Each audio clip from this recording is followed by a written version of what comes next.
Good evening, everyone. My name is Robbie. I hope y'all had a wonderful Thanksgiving and are having a happy holidays. For my last week video, I was supposed to go over some of the NFL rule changes and just explain what they were. This week, I'm supposed to go over and say, do I think, yes, the change was good, no, and should I keep it or change it to something else?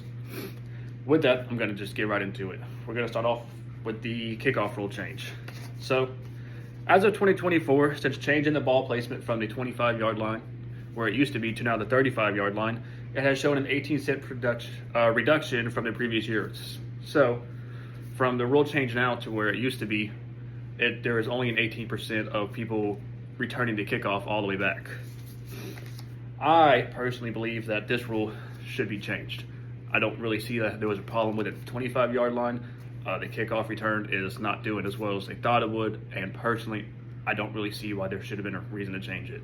I understand the players getting hurt, but I don't think it was that high of a number for people to change the rule.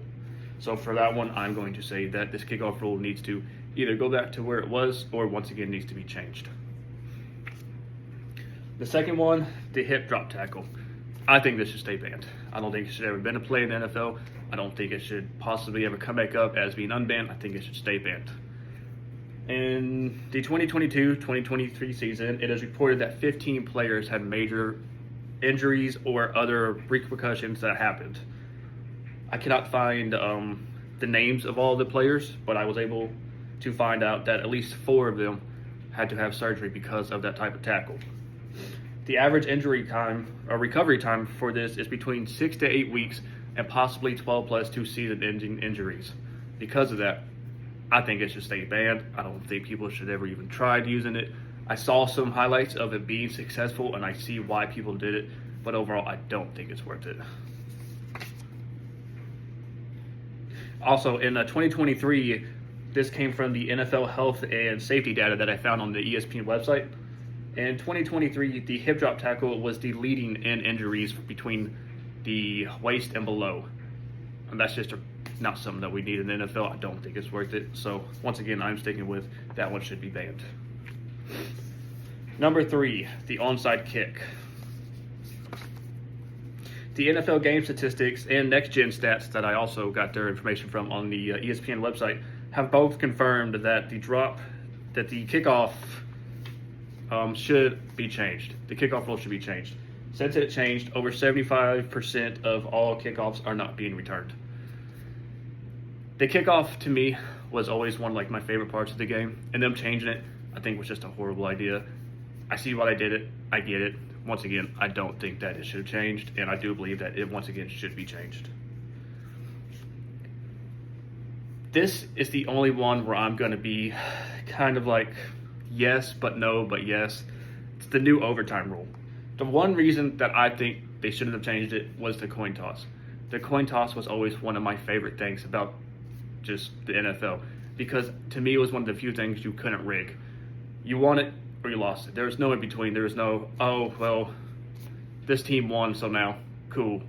So that means that team's instantly going to lose. No, the coin toss was just straight, just, all right, this team won, this team gets the ball. The other team's going to stop them or they're not. That's that. But the reason I say yes, that it should be changed, is because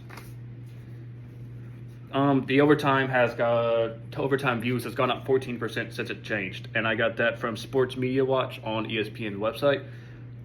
Because of the change, now both teams are being able to have a chance at it. You don't have just the defense trying to get the ball back or stop them. Now both teams, offense and defense, do get a chance, and I do understand why it is more enjoyable to watch. Sometimes I even enjoy watching them more because of that.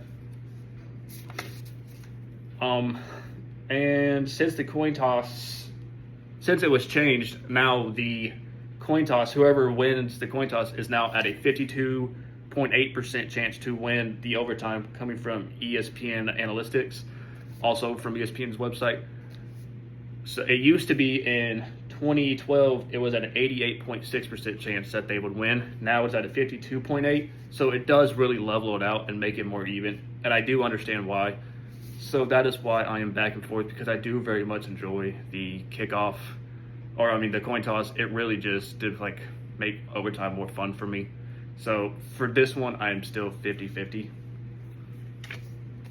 And my final one is the pre-free agency contact. Yes, I think this one should stay. I think they did a great job with this. This should have happened years ago.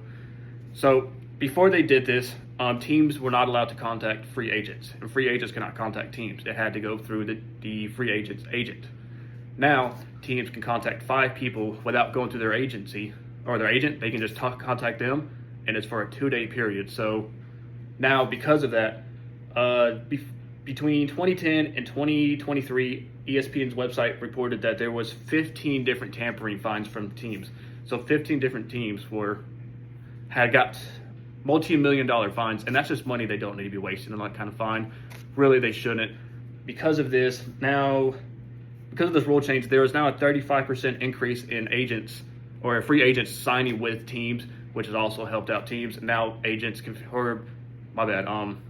teams and the players can now communicate with each other. They can now figure out if they're going to work together. They can see how they play, how they practice, and it helps both people out.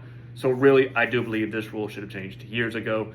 And personally, I believe that the fines that the teams recently paid, they should get paid back. But that is my stance on all those. I hope everyone has a blessed day and happy holidays. Thank you.